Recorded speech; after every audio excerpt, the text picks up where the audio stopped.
our virtual retreat senior class of Christian Brothers Academy? I am. Get your coffee, get your water, and get your notebook, because let's do this thing. So guys, my name is Leah, and I am so excited to be here today and to share in this senior big experience, this big moment. I'm so sorry it's virtually and you guys can't be together to hang out, but I'm super pumped to get to talk to you guys for a few minutes. So your school asked me to share my story and share kind of where I took my life after my high school graduation. So like I said, my name is Leah, and I grew up in a small town in Steubenville, Ohio. And my journey, it begins when I was just a young girl. I was 2.5 years old, and I was diagnosed with a rare form of eye cancer called retinoblastoma. So retinoblastoma is that I had a tumor wrapped around the retina of my eye.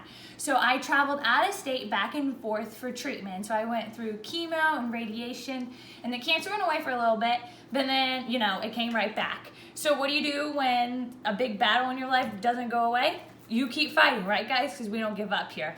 And so that's when I had a radioactive isotope placed on my left eye. And that killed all the cancer cells, but with that, it also took the vision in my left eye. So from this day, I'm completely blind on one side. But guys, that's okay. It's okay to be a little different. It's okay that we all have our own stories. We all have our own crosses.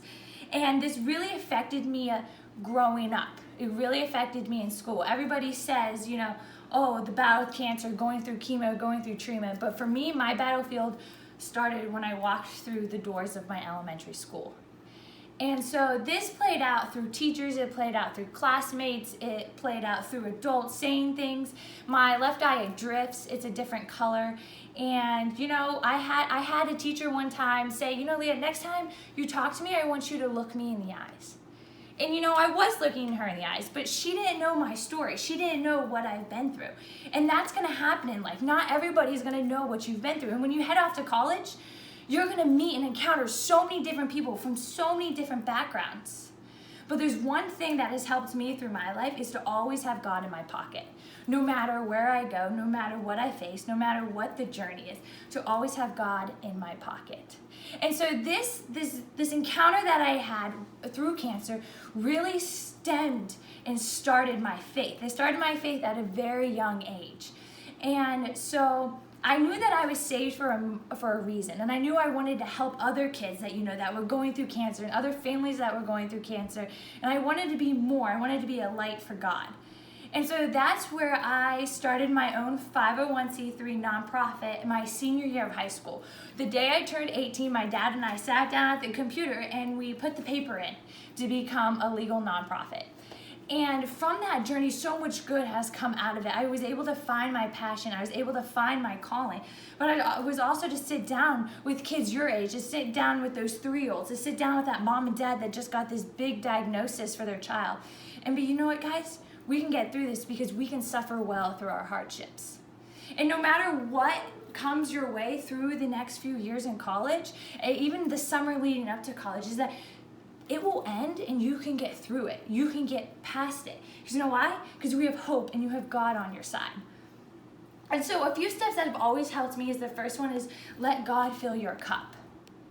Because each day we wake up and we start the day fresh and we start the day new. But are you surrendering your day to God the moment you get up, or are you surrendering it to Instagram? Are you surrendering it to Facebook? Are you letting God fill your cup, or are you letting somebody else fill your cup? Because when God fills your cup and you walk around with the confidence knowing that you belong to someone, the confidence that you wear on the outside is going to change because your inside belongs to God. Your heart belongs to God. And when those people mistreat you, when that guy mistreats you, when that girl mistreats you, you're going to be, he too, she too is a son of God. And I know I belong to the King, and I know I don't deserve that. So again, that stems right from having God in your pocket. The second one that's always helped me is to use your weakness. Cancer brought a lot of weakness into my life. It brought me running into the lockers on my left side. It had kids getting around me on the basketball court. It driving, oh my, that's a whole different world. But you have to use your weakness. That's your God-given gift. I've always say that's the GGG, the 3G, the triple G, God's greatest gift. So what's your greatest gift? Maybe your greatest gift is that you have dyslexia. Maybe your greatest gift is that your parents got divorced. You know what, maybe you're so confused and you're so lost, and that's your greatest gift. Because, you know, they say not all who wander are lost, right? And so you can be that light. You can be that advocate for that kid, for that boy, for that mom, that dad who doesn't know where they want to go. They don't know what they want to be. So use your gift. Cancer, some say that could be the worst thing that ever happened to them. But to me, that's what makes me powerful. Not because I had cancer, because I had cancer and I gave my cancer to God. And now God is giving me opportunities to talk to you. God is giving me opportunities to help families fighting childhood cancer. The third step that really helped me grow Leah's Kids even more is to chase the dream that makes you most nervous. What's that dream? Maybe it's starting a sticker company. Maybe it's to, start your own food chain. Maybe you want to open the next Chick-fil-A. Great, but does it make you nervous? It does? Good, go for it. Maybe it's to apply to the engineering program even though you think you're gonna fail out.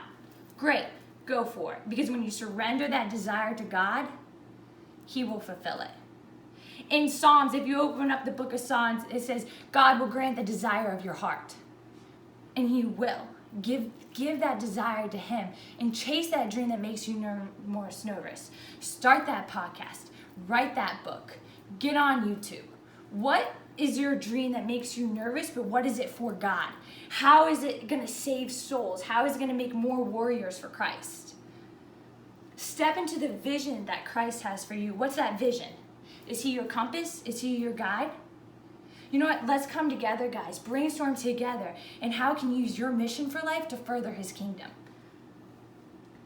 The next step is hope against hope. Okay, I know when I say that, it sounds, okay, what do you mean, hope against hope? What that means is to have hope even when you truly believe you're not going to make it out of something. Maybe that eating disorder you have right now, you know you can't get through it, but you're going to hope against your eating disorder. That chem test that you have, you're going to hope against that test. You're going to hope that God is going to move the mountains in your life so you can walk through them.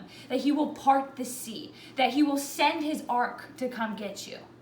You're going to hope against everything bad, everything negative. You're going to hope against the hope of the world. You're going to stay true to your faith, and you're going to have hope through it. And my last and my biggest one that I've been saying through every single step is always have God in your pocket. Always have God in your pocket. JP2 says, the world is changing among us. Do not be afraid. Do not be afraid. Do not be afraid when you walk into the classroom and you realize your beliefs are completely different from everybody else. Do not be afraid. God will grant the desires of your heart. Do not be afraid when that family member is sick. Do not be afraid, because God will grant the desires of your heart. He hears your prayers. He hears you pleading. He hears you saying, Lord Jesus, I am so confused and I don't know which way you're calling me right now. I don't even know if I believe my faith. I believe it because my parents told me to believe it, but do I believe it for me? Did you have that wow moment yet? Do not be afraid. JP2, he's the man. And every good thing that you let into your life, that good will come out. Or that good TV show you watch, that good music you take, that good is going to come out. Take that negative in your life, guys, and make it into something beautiful and make it into something positive. Because again, God grants the desires of your heart.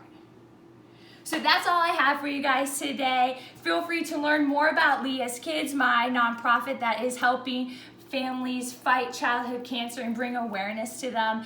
Or you can go on our Facebook page, our website at leaskids.org. And also, if you want to learn more, listen to Be the Link podcast and follow us on Instagram at Leah's Kids. And again, thank you so much. I hope you guys know how truly amazing you are. And I hope that you always have God in your pocket, because what better friend to have? Thank you so much for everything. And thank you again so much, especially to Katie. You're my girl. And I hope that you guys all have a great afternoon. Bye.